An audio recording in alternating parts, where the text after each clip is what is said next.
mainly why I want to be a teacher. So, but moving on to some instructional strategies.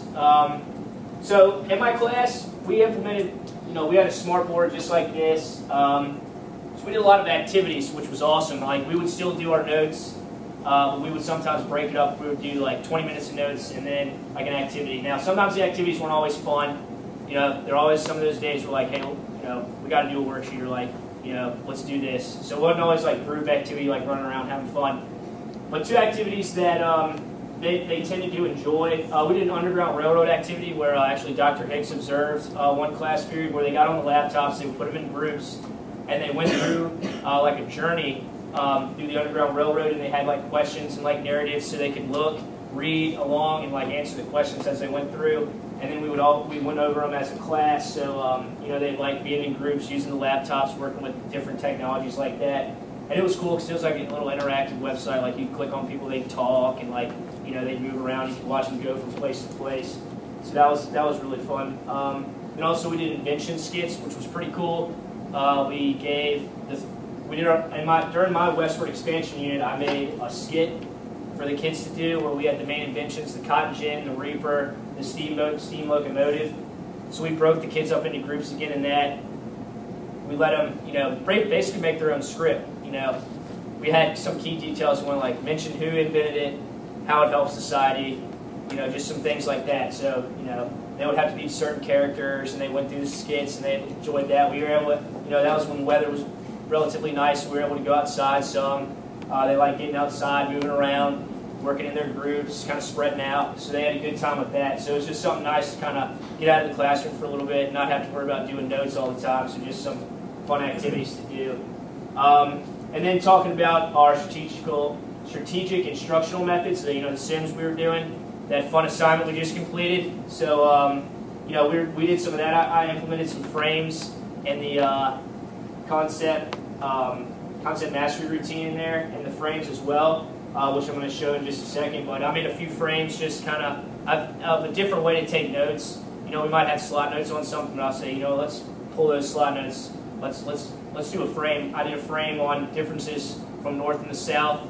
My essential ideas were, slavery, their views on slavery, economy, culture, and then like Constitution, how they thought, federal government should play a role. So, we went over that. This was the first time the kids had ever seen a frame, was when I brought it in, and I thought they actually did a pretty good job with it. Some of them were kind of like complaining, like, oh, this looks boring, like, why do we got to do all this? But after we got through it, hands would be going up, and they liked the organization part of it, as far as like everything's just bam, bam, bam, and then like move over, and it's kind of the same deal. So they did enjoy the organization, and after a while, classroom participation went up, hands were going up, students were answering questions, so that was good. But I also did a frame that Sam actually was in when I was going over it, but they, in Montgomery County, they don't have an SOL, so they have like a final assessment at the end of the year for 6th grade. So I went over a frame with them, like the colonies. So we went over like the differences between New England, Mid-Atlantic, and Southern colonies, which was actually a question on the assessment. I was able to look at the assessment and pick, a question that I wanted to do a frame on. And this is the one I videotaped as well. But so as you can see, like we have the three main ideas. We have geography, specialization, and daily life. So we just went through and listed. So the first column across, that's all Southern colony stuff, and then the second, New England, and the third, Mid-Atlantic. So just kind of a way to get the kids. This was when way back in first semester when I wasn't there, but just kind of a big review. And I was very surprised because we got started, and I had to do like the first two, but then it was like kind of just came back to the kids. They were all they were talking about geography, so they didn't really miss a beat as far as that. So that was good to see. So it was nice to implement that and use that frame as a little review, something different. Instructional improvements, as I think a lot of us, lesson plans, tremendous improvement as far as, for me anyway. Same song and dance as everybody else. We started out in Comic-Con with those little like two-page Word document dinky things. And so going from that to like, a few-page like NCS lesson plans that me and Eric slayed, by the way. And so going from that to that is kind of like a huge amount of growth. As far as I'm concerned, there's a lot more requirements that you need to meet, and that just makes you more planned out and more organized as to what exactly you're going to do, instead of in the first lesson plans, well, this is what I'm going to do. Well, how are you going to do it? And what's examples of, what's your work? Don't just say, I'm going to give the kids a worksheet. Having to provide that worksheet or like provide that activity description or provide that rubric, like that's a big thing. And even now in my placement in the spring, having to do the unit plan, curriculum map, that's a good experience. You're going to have to do lesson plans and things like that. So knowing how to do them now and not taking like 4 hours to do one, thinking like, is this going to work? Like, I don't know. To being able to just sit down and like crank one out and be good to go and feel confident in the lesson plan. So another one is like differentiated instruction. This is something I kind of learned a little bit in the fall, just not so much like there's other things you can do to instruct students than just going over a slideshow and just sitting up here like droning and just like hitting it and going through it like that. So it's nice to work in. I worked in some videos in my slideshows. Like we would go over something. Say we went over the Battle of Gettysburg. We'd go over it. I'd be up here doing the whole 9 yards, getting after it, and then I would hit it, and I would go back and play a video basically showing what I just talked about. And it would just be a 2 to 3 minute video. Wouldn't be anything to take that much time off, but it would just give the kids a visual of what we were talking about and see it going in real life. So I thought that was something else, and then bringing in the frames and concept mastery, things like that. So it's nice to bring some different things in for instruction so they don't get bored with just like, oh, we're taking notes again. So kind of just doing some more fun stuff. And then just teaching strategies. We did the SMART goals, and something I liked, I was in the same school as Jonathan, so DBQs were a big thing in our school, so I also did 2 of them. So that was another like kind of differentiated instruction. DBQs, we kind of know what those are, so I'm not going to go too much into that, but just kind of basically looking at documents and getting it in product at the end. So I got better at that. So just want to show real quick, like this was from the first to second DBQ that I did, so just basically a lot of improvement there. We went over it again, how to do it, things like that. So just showing a lot of improvement and SMART goals, DBQs. So using some different instruction to get better results right there. As far as my learning, personally, like I've always been a little bit, I don't really like to ask for help too much. I've gotten better at that, but when I was coming up in high school and stuff, I'm not one to ask for help. So I tend to like to do things on my own. But I've gotten a lot better at that because there's been a lot of things that I can't capably do by myself. So I need help from others. So don't be afraid to ask for help because there's resources all around you. Like even in class, all of us are each other's resources. We can go to each other for help. Whatever we need, we can help each other out. That's why we're all here in this together. Another thing, working with other teachers means you need to be a good team player. You're always going to be working in collaboration with your team members as far as the teaching team. So you need to be a good team player. You don't want to be like, hey, well, that might help you, but I'm not doing it. Like I know we worked with the English teacher in 6th grade because they had their writing SOL. Kind of why we did the DBQ, similar to Jonathan. They're not the strongest writers. I mean, that's just the way it is. Toward the end of my student teaching, we had finished the Civil War, so we worked with the math teacher. We took time to go over math review. It's just, don't worry about, well, math ain't my subject. I'm not doing it. No. Do what's best for the kids. They have an SOL coming up. You need to do things to help them out. So just being well, working with a team. I was in a great team where I was at, so that was always made it nice too.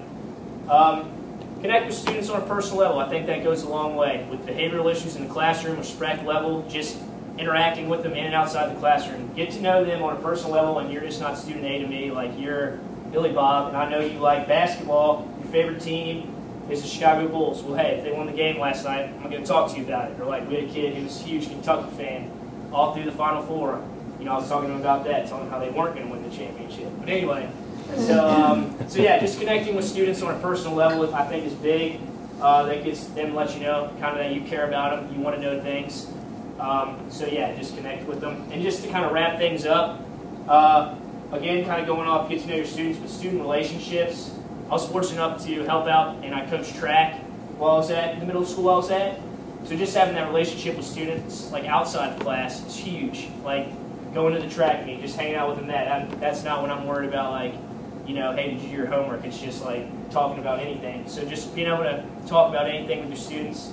Again, having that good relationship. Spending time with them outside of the classroom, I think, is a big thing too. Let them know that you care, and you're not just there from the 7:30 to 3:30 bell, and then you're out. Like you're there for more than that. So I think that's a big thing. So as far as my improvements, again, touching on I think I've gotten a lot better on lesson planning and things like that. I think my classroom management has gotten a little bit better. not afraid, you know, to kind of put my foot down and let them know, like, hey, you guys need to be quiet. This is disrespectful. I know I had to get on them a few times because they just wouldn't be quiet. They were very disrespectful when I first started. But after that, smooth sailing. We're good. You know what I expect, and that's all we need to know right there. So, so just my own improvements as far as that goes, and just being more confident. You know, my first couple of days, I got a little bit nervous. Like I don't know if how they're going to respond to me being a new teacher, things like that. But you know, pretty good personality, so I can get along with students, have a good rapport. So that, you know, that went well. It wasn't too bad. So, and then grown as a teacher, you know, I feel like I've come a long way. I mean, just from when we started in February, huge gains from how I feel. I mean, standing just talking in front of you guys, I'm completely calm. Being a presenter, being in front of an audience doesn't really bother me anymore. So, kind of just again growing with confidence and just know what it takes to be a good teacher. I was lucky enough to be surrounded by good teachers. I'm surrounded by all of you.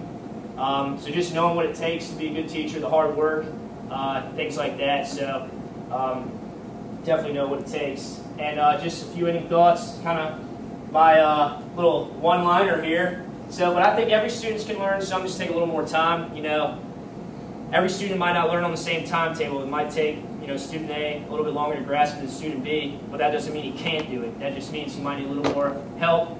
You know, might need to be pushed a little bit more, but you know, he can do it. And then you know, try your best, and you know, you can be the teacher you know you can be. Just always try your best. That's one thing, like my family has always said. Don't settle for second best. Like, always continue to strive for your best, because you never know your own limits, and you'll surprise yourself sometimes.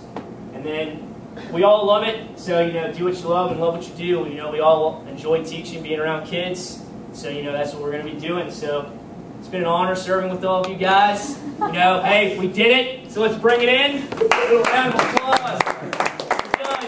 We did it. So yeah, speaking that I go last for this, you know, save the best for last is what I like to have thought. But you know, it's been great hanging out with all you guys. Built some good friendships. So you know, I appreciate it. Wish you guys nothing but the best. All right, appreciate that. All right. Pop into your I'm so enthusiastic right now. All right. YDB. Can you go to the in-task standard that felt like you facilitated the best? Yeah. Best representation? Click over this. So that I thought was the best in task? That best representation. Okay. I don't know. Best rep. Let's see. Well, I think I have a pretty good, at least for the 6th grade that I was in, I taught the Westward Expansion Unit and a Civil War unit. So I thought I had a pretty good amount of content knowledge going for those two, you know, units. I, you know, knew a lot about the Civil War. I was kind of big into that in high school and early college. So I thought I knew a lot about that. It was just a matter of how do I kind of water it down to 6th grader, kind of like Eric's talking about. You know a lot about something. You got to just hit the high points for an audience like 11-year-olds. So. And then with the Westward Expansion, kind of the same thing. I kind of had a lot of information about that, but just finding out, following the SOLs a little bit, and like what is, you know, at their level and what might be like over their head as far as instruction. So. And then in terms of the one that you found the most challenging to represent? Yeah, you know, even though I say I grew as a planner, still have, you know, a little bit, I think I have a little long way to go with that. I mean, you know, I started out having some issues with it, got better, but I still see there's room for improvement as far as making like lesson plans, just because sometimes my lessons kind of got discouraged, like they wouldn't go well, and it's just like, I put so much time into like trying to do this, and then it just was kind of a bust. Like little things, kind of as Cam pointed out, not putting them into groups for class, that's a game changer. Because, you know, you try to do all this, everybody's running around, trying to get them into groups, like herding cattle. So it's kind of hard. But, you know, so just being more prepared for anything, things like that. So. Thank you very much. All right, thank you.